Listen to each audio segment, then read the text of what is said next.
आज की कहानी की शुरुआत होती है एक कपल को दिखाते हुए जिनके इरादे कुछ ठीक नहीं लग रहे हैं देखने से। दरअसल आज इन दोनों का प्लान है ग्रोसरी स्टोर को लूटने का, जिसके लिए पूरी तैयारी के साथ है। हालांकि जब पूरा स्टोर लूटने के बाद भी जोडी का मन नहीं भरा, क्योंकि उसने कैशियर के पीछे रखे एक बॉक्स को देख लिया और जिद करने लगी कि उसे खोलो। लेकिन वो कैशियर उसे आगाह करता है कि उसमें वो नहीं है जो वो उससे चाहिए, इसीलिए उसे मत खोलो। लेकिन जोडी के मन में लालच था, इसीलिए उसने उसे खोल दिया। तभी एक गोली की आवाज आई। हम सीधा पहुंच गए एक वीराने जंगल में, जहां एक सहमी सी अकेली लड़की जो न जाने कब से यहाँ भूख के कारण भटक रही है। आगे पीछे उसके कोई नहीं था, न जाने क्या हुआ था उसके साथ अतीत में जो अभी इस हाल में है वो। लेकिन फिलहाल अभी उसे अपने सामने एक लकड़ी की झोपड़ी दिखाई देती है। वो फौरन उसके अंदर चली गई, जहाँ समांथा को खाने से भरा एक बैग दिखा। जो कुछ भी था उसके हाथ लगा, उसे वो खाना शुरू कर देती है। लेकिन तभी बाहर से किसी की डरावनी आहट सुनाई दी। कोई तो है जो इस तरफ बढ़ रहा है। इस डर के चलते ही समांथा वहां रखे एक बेड के नीचे छुप गई। तभी वो शख्स अंदर आया। हाथ में उसके एक कुल्हाड़ी थी, पर वो कौन था ये हम नहीं देख सके। उसने अपने खाने का बैग उठाया और चुपचाप चल पड़ा। नीचे छुपी समांथा चुपचाप सहमी सी छुपी रहती है। जब कुछ समय बीत गया तो उसने निर्णय लिया कि अब उसे यहाँ से बाहर निकलना चाहिए, इसीलिए वो फौरन भागने का फैसला करती है। लेकिन तभी अचानक उसकी टक्कर उसी आदमी से हो गई जिसका नाम टॉम था। लेकिन वो उसे कोई नुकसान नहीं पहुंचाता, बल्कि वो तो उसकी मदद करता है। जो देख समांथा उससे माफी मांगती है कि उसने उसके बैग से खाना चुराया, क्योंकि वो 2 दिन से भूखी थी। दरअसल उसकी कार खराब हो गई है बीच रास्ते में, तो उसका हस्बैंड पास के ही पेट्रोल पंप पर गया मदद के लिए, लेकिन अभी तक वो लौटा ही नहीं। इत्तेफाक की बात यहाँ ये थी कि टॉम की कार भी खराब हो चुकी है, बल्कि वो तो यहाँ 3 दिन से फंसा हुआ है। अब ये सुनते ही समांथा घबरा गई और कहा कि उसे जाना होगा अपनी पति के लिए, हो सकता है कि वो आ गया हो। तो टॉम भी उसके साथ जाता है, लेकिन वहां कोई नहीं था, इसीलिए दोनों वहां एक नोट छोड़ देते हैं। कुछ गर्म कपड़े लेकर वापस उसी झोपड़ी में आ गए। अब रात होने पर यहाँ का तापमान बहुत ज्यादा गिर जाता है, इसीलिए टॉम उसे कंबल ओढ़ने को कहता है, जो वो कार से लेकर आई थी। पर उसे ये समझ नहीं आया कि उसका पति उसे ऐसे बीच जंगल में अकेले छोड़कर क्यों चला गया। साथ लेकर भी तो जा सकता था। तो समांथा ने बताया कि वो प्रेग्नेंट है, इसीलिए उसने ऐसा किया होगा। ये सुनने पर टॉम उसके बेड पर सोने को कहता है और खुद जमीन पर सोने की बात करता है। सोने से पहले उसने उसे पीने का पानी दिया, जो कि वो पास में बह रही एक झील से लेकर आया था। लेकिन अजीब बात यह थी कि अगले दिन जब वो वापस गया तो वो झील का नामो निशान ही नहीं था। पर इन्हीं उलझन भरे सवालों को लेकर दोनों सोने के लिए चले जाते हैं। बीच में समांथा को एक बुरा सपना भी आता है, जिससे कि सुबह उसकी जल्दी आंख खुल जाती है। लेकिन आसपास उसे टॉम कहीं दिखाई नहीं देता। बाहर गई तो उसे एक सफेद बालों वाली लड़की बेहोश पड़ी मिली।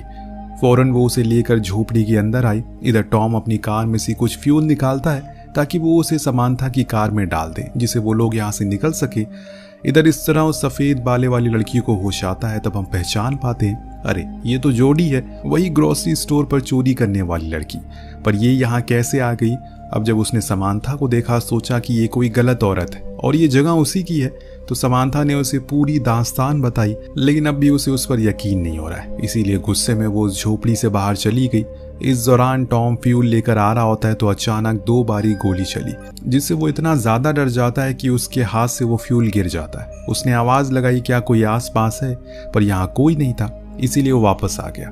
उसने एक अनजान लड़की को समांथा के साथ देखा, जो असल में जोडी ही थी। उसने बताया कि उसके बॉयफ्रेंड के साथ उसकी लड़ाई हो गई, इसीलिए वो उसे यहाँ अकेला छोड़कर चले गया। पर अब उसे घर वापस जाना है। उसकी बातें सुन टॉम उसे यहाँ रहने के लिए मान जाता है, पर बदले में उसे भी उनके कामों में हाथ लगाना होगा। नेक्स्ट डे समांथा और उसमें अच्छी बातें होती है, जिससे कि अब उनमें दोस्ती भी हो जाती है। पर वहाँ टॉम की तो परेशानियाँ खत्म ही नहीं हो रही है। वो नोटिस करता है जितनी दूर वो अपनी लोकेशन से जा रहा है, उतना ही वो उसके करीब होता जा रहा है। यानी कि बार बार वो लौट कर उसी झोपड़ी के पास आ जाता है, जो चीज उसे बहुत ही अजीब लगती है। और इसीलिए वापस इन दोनों के पास आता और कहने लगा, ये जगह ठीक नहीं है, हमें यहाँ से चलना चाहिए। पर मुझे एक बात जाननी है, असल में तुम लोग जा कहाँ रहे थे और ये जगह कौन सी है, यहाँ किसी को पता है?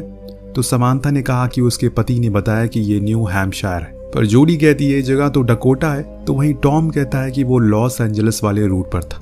इन सब बातों के बाद अब ये समझ चुके हैं कि ये बहुत बड़ी मुसीबत में है, और इसीलिए टॉम ने मन बनाया कि वो लोग कल सुबह जितनी दूर जा सकते हैं उतनी दूर जाएंगे, ताकि किसी की मदद ले सके या फिर कुछ और तरीका निकाल सके इस जगह से बाहर निकलने का।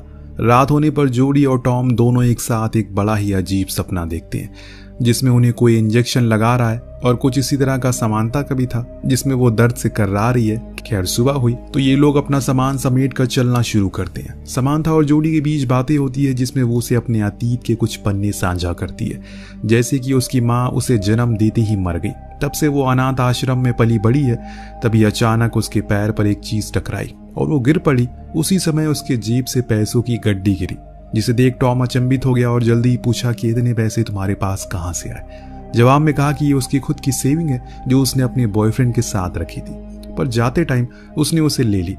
तभी समानता की नजर उसी चीज पर पड़ी जिसे जोडी टकराई थी। ये एक हैंडल था। जब टॉम ने अपनी कुल्हाड़ी से उसे तोड़ा तो वो असल में एक जर्मन बंकर होता है, जिसके अंदर सारी जंगी सामान रखे थे और कुछ कैन फूड भी थे जिस पर नाजी आर्मी का सिंबल बना था। यहाँ समानता बताती है कि उसके पिता पहले युद्ध लड़े थे, इसीलिए उसके घरों में ऐसे सामान काफी आते जाते रहते हैं। टॉम उन सभी कैन को बाहर लाता है और फिर दोनों को लेकर बाहर आता है, लेकिन परेशानी की बात ये थी कि ये फिर उसी केबिन के पास आ गए थे। अब इनके हिसाब से तो ये सीधा चल रहे थे, पर शायद इनके हिसाब से कुछ भी यहाँ चलने वाला नहीं है। अगले पल हम देखती हैं कि तीनों ही डिनर करते हैं। दिन दोनों लड़की आपस में बातें करती होती है तो जॉडी समानता से सच कह देती है कि वो चोरी करती है क्योंकि उसके अलावा उसके पास कुछ करने को नहीं है, वो पढ़ी लिखी नहीं है। समानता ने उसे गुजारिश की क्या वो उन पैसों को दोबारा देख सकती है जो उसने लूटे थे, क्योंकि इतने पैसे उसने आज तक कभी नहीं देखे। तो जॉडी खुशी खुशी उसे वो पैसे दिखा देती है, जो देख उसे हंसी आ गई क्योंकि ऐसा लगा कि वो मजाक कर रही है, क्योंकि उस पर स्टाम्प 1984 का था। उसके हिसाब से वो पैसे फ्यूचर के हैं, पर जॉडी ने कहा कि नहीं, वो 1984 ही में रहती है, लेकिन समानता के हिसाब से ये साल तो 1964 का है। अब ये सब कुछ बहुत ही अजीब था, यानी कि दो औरतें हैं, सेम जगह पर हैं, लेकिन डिफरेंट टाइमलाइन से, अलग अलग समय से हैं। अब जब टॉम आया तो उसे भी यही सवाल किया गया कि वो किस साल से है, तो वो कहता है कि वो 2011 से है। अब ये सुनने के बाद उन दोनों ने अपनी पूरी कहानी बताई। पहले तो टॉम को ये सब मजाक लगा, लेकिन उनके शब्दों के भारीपन को देखते हुए वो समझ गया कि जरूर कुछ तो गड़बड़ है। इतने में अचानक बाहर से गोली चलने की आवाज आई। कौन बार बार गोली चला रहा है? जब देखा गया तो पता चला कि वो कोई अनजान शख्स है जिसके हाथ में बंदूक है। इन्हें मदद की जरूरत थी, इसीलिए वो बाहर आया। उसे कहने लगा कि वो लोग मुसीबत में हैं, पर वो आदमी जर्मन में कुछ बोलने लगता है जो वो समझ नहीं पाया, लेकिन इतना वो समझ गया कि वो उस कुल्हाड़ी को फेंकने को कह रहा है। इसीलिए उसने वही किया। जब उसकी आंख खुली तो अगले क्षण वो तीनों ही कैद थे और वो जर्मन गायब था।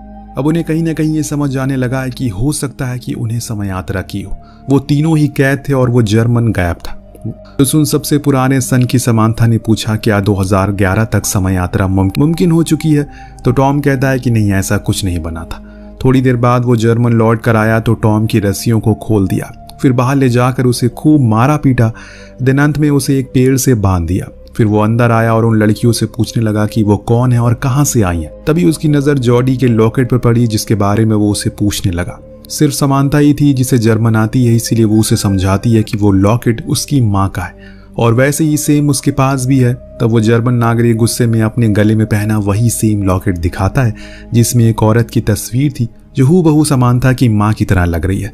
चीजें अब धीरे धीरे करके और परेशान करने लगती है, लेकिन आप बने रहिए क्योंकि इसका अंत आपको हिला कर रख देगा। अब वो दोनों लड़कियों को लेकर बाहर आता है तो समानता टॉम से पूछती है क्या उसके पास भी ऐसा कोई लॉकेट है, लेकिन वो इनकार करता है। इस बीच वो अनजान आदमी ये भूल चुका था कि टॉम ने खुद की रस्सी खोल ली है। अगले पल अब उस हाल में है जिस हाल में उसने इन तीनों को रखा था, पर वहीं खड़ी ये तीनों अपनी ही कश्मकश में डूबे हुए हैं, क्योंकि कहीं ना कहीं उन्हें ये गुत्थी सुलझती हुई नजर आ रही है। समानता का कहना था कि उस आदमी के पास जो लॉकेट है उसमें जो तस्वीर है वो उसकी माँ की है, पर टॉम ये मानने को राजी नहीं था। पर जब जॉडी ने कहा कि वो तस्वीर वाली औरत उसकी नानी है तो उसके तो होश उड़ गए। यहाँ उस अनजान आदमी का नाम भी पता चलता है जो हमें समानता बताती है। उसका नाम था जो असल में उसके पिता थे। पर सिर्फ यही नहीं, जब समानता ने जॉडी से उसकी जन्म की तारीख पूछी तो उसने बताया कि 3 जून 1964। ये वही तारीख थी जिस दिन जॉडी की माँ की मृत्यु हुई थी अपनी बेटी को जन्म देते हुए, और वो बेटी कोई और नहीं बल्कि खुद जॉडी ही थी। क्यों आपको शौक लगाना? अब पूरे केबिन में शौक का मातम पसरा हुआ है। बात ही कुछ इस तरह सामने आई है, सभी के होश उड़ चुके हैं।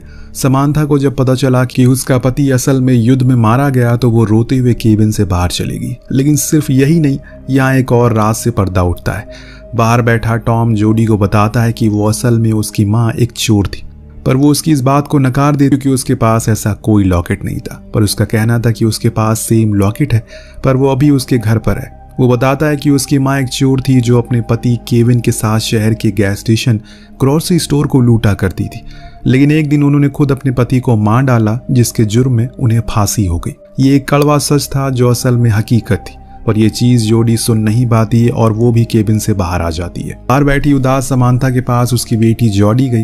अब वो एहसास कुछ अलग है, पहले वाली चीज खत्म हो चुकी है, क्योंकि समांथा को जब से पता चला कि वो अपनी बेटी को जन्म देते मर जाएगी, उसकी तो मानो दुनिया ही उजड़ गई। लेकिन वो खुश है क्योंकि उसकी बेटी जिंदा है और उसके नाना नानी उसका ख्याल रखेंगे बाद में। लेकिन जोडी ने बताया कि नाना नानी उस पर बहुत अत्याचार करते हैं और हमेशा भूखा रखते हैं, इसीलिए उसने बचपन में ही उसे घर छोड़ दिया। ये सुनने के बाद वो रोने लगी और फौरन केबिन में आकर हैंसमैन यानी कि अपने पिता को सारी बात समझाई और फिर उसे फ्री करने की कोशिश में लग गई। पर टॉम उसे ऐसा करने से मना करता है क्योंकि वो खतरनाक हो सकता है, पर समांथा को यकीन है कि उसके पिता उसे कुछ नहीं करेंगे। लेकिन जैसे ही वो फ्री हुआ, अपनी बंदूक और कपड़े लेकर भाग गया वहां से। इस बीच समांथा को फिर से अपना वही डरावना सपना याद आता है जब वो अपने बच्चे को जन्म देते हुए मर गई थी, क्योंकि उस समय एडम यानी कि उसका पति जंग में था और घर पर एम्बुलेंस लेट पहुंची। तो वहीं टॉम ने भी बताया कि उसने भी ऐसा कुछ सपना देखा था जिसमें वो उस फादर को शूट कर देता है जो उसका शोषण करता था और फिर उसके बाद खुद को भी शूट कर लेता है। वहीं आखिर में बारी आई जोडी की, तो उसे भी वही फांसी वाला दिन याद आता है। यानी कि तीनों को ये अभी पता है कि वो मरने वाले हैं और कैसे कैसे मरने वाले हैं ये भी जानते हैं, पर अभी मरे नहीं है। तो यानी कि ये तीनों अपना अतीत बदल सकते हैं, जिस चीज के लिए टॉम इन्हें फौरन उसी जर्मन बंकर में लेकर जाता है, क्योंकि उसका मानना था कि ये सब हैंसमैन की मौत के बाद से ही शुरू हुआ था। तो हमें सबसे पहले उसे रोकना होगा। समांथा ने बताया कि उसके पिता की मौत 14 मई को हुई पोलैंड में एक एयर स्ट्राइक में, और आज 14 मई थी और जिस जगह ये खड़े हैं वो पोलैंड ही है, यानी कि उनके पास मौका है। टॉम ने दिमाग लगाया और बताया कि अगर हैंसमैन की मौत नहीं होगी तो उसकी बीवी यानी कि समांथा की दूसरी शादी नहीं करेगी, जिसका मतलब ये होगा कि वो घर पर होगा और तब वो समांथा को लेबर पेन के दौरान हॉस्पिटल ले जा सकेगी। इसीलिए वो फौरन हैंसमैन को ढूंढने निकल जाता है जो केबिन में रेडियो से कनेक्शन बना रहा था, पर वो खराब था। तो समांथा ने उसे एयर स्ट्राइक के बारे में बताया, पर वो उसकी एक नहीं सुनता और भागने लगता है। तब टॉम उसे रोकने की भरपूर कोशिश करता है, लेकिन इसी में एक भयानक गलती हो जाती है। हैंसमैन ने गोली चला दी जो जाकर लगती है सीधा जोडी को। वो तो भाग जाता है, लेकिन ये दोनों घायल जोडी को लेकर केबिन में आते हैं। टॉम अब बहुत ही ज्यादा परेशान था, क्योंकि अगर जोडी मर गई तो वो कभी पैदा ही नहीं हो पाएगा। मुझे उसे किसी तरह करके रोकना होगा, इतना बोलकर वो हैंसमैन को पकड़ने के लिए चला जाता है। इधर समांथा अपनी बेटी को जिंदा रखने की पूरी कोशिश करती है, इसीलिए ईश्वर ने कभी किसी इंसान को ये ताकत नहीं दी कि वो खुद के अतीत को कल को देख सके, वरना वो कुदरत की बनाई चीजों से छेड़छाड़ करना शुरू कर देगा, जिसका अंजाम बहुत ही भयानक हो सकता है। टॉम ने हैंसमैन को ढूंढ तो लिया, लेकिन वो हर बारी उसके चंगुल से भाग जाता है। लेकिन उसे एक बात देखी, वो कहीं भी भागे बार बार उसी केबिन के पास आ रहा था, इसीलिए वो भी अब उसी केबिन के पास चला गया जहां अब दोनों आमने सामने थे। हैंसमैन उस पर कई गोलियां चलाता है, लेकिन एक भी गोली उसे नहीं लगती, क्योंकि अब टॉम का वजूद ही खत्म होता जा रहा है। जॉडी की आखिरी सांसों की तरह जैसे जैसे उसकी आत्मा उसके शरीर को छोड़ रही है, टॉम खुद का अस्तित्व खोता जा रहा है। और फिर एक पल वो भी आता है जब वो पूरी तरह से गायब हो जाता है, क्योंकि जोडी मर चुकी है। पर समांथा को अब ये देख अपने पिता पर बहुत गुस्सा आता है। उन्होंने खुद के साथ साथ अपने आने वाली पीढ़ी की भी जिंदगी को मुश्किल बना दिया। इतना सब कुछ होने के बाद अब जाकर हैंसमैन को उसकी बातों पर यकीन आता है। लेकिन अब क्या, अब तो बहुत देर हो चुकी है। आसमान में रशियन प्लेन नजर आने लगे हैं, इसीलिए दोनों ही भाग, लेकिन बॉम्ब गिरना शुरू हो चुके हैं, जिसे समांथा भी घायल हो चुकी है। लेकिन उसके पिता उसे उठाकर बंकर में आ जाते हैं। अब धीरे धीरे करके समांथा का वजूद भी खत्म होता जा रहा है, क्योंकि हैंसमैन ने खुद को बचा जो लिया, वो उस समय नहीं मरा जिस समय वो पहले मरा था। यानी कि अब सब कुछ सही हो जाएगा, लेकिन एक चीज अभी भी नहीं बदलेगी। वो क्या था आपको कुछ देर में पता लग जाएगा। सीन शिफ्ट होकर पहुंचता है फिर से उसी समय में जिसमें कहानी की शुरुआत हुई थी, लेकिन इस समय चीजें काफी बदली है। जोडी उसी ग्रोसरी स्टोर पर जाती है, लेकिन एक अलग अवतार में, एक अमीर और पढ़ी लिखी लड़की बनकर। लेकिन जब वो वहां से बाहर निकली तो उसे केविन दिखा, जो अपनी दूसरी गर्लफ्रेंड के साथ वही काम को अंजाम देने वाला है, पर एक नई गर्लफ्रेंड के साथ, जिसका मतलब ये है टॉम कभी पैदा ही नहीं होगा, क्योंकि जोडी केविन कभी मिले ही नहीं। और ऐसा इसलिए हुआ क्योंकि समांथा अभी जिंदा है, जिसे हम अगले सीन में देखते हैं, जिसके हाथ में अपने पिता की अस्थियां हैं, जिन्हें मान सम्मान के साथ उसने श्रद्धांजलि दे दी 1964 में। अंत में हम फिर से उसी स्टोर में देखते हैं जहां केविन की नई गर्लफ्रेंड अमेली ने सब कुछ लूट लिया, लेकिन अंत में उसकी भी लालच खत्म नहीं हुई और उसकी नज़र कैशियर के पीछे रखे उस बॉक्स पर पड़ी, जिसे खोलने को उसने कहा, लेकिन कैशियर ने उसे आगाह किया अगर वो अंदर गई तो अब कुछ भी नहीं सुधर पाएगा। पर वो नहीं मानी और बूम एक गोली चली, जिसके साथ ही कहानी का यही पर अंत होता है। दोस्तों, ये एक बहुत ही कमाल की कहानी है जो हमारे और आपके दिमाग को पूरी तरह से घुमा कर रख देती है। कहानी कैसी लगी हमें कॉमेंट करके जरूर बताएगा। मिलते हैं अगले वीडियो में। Thank you so much watching. Peace out.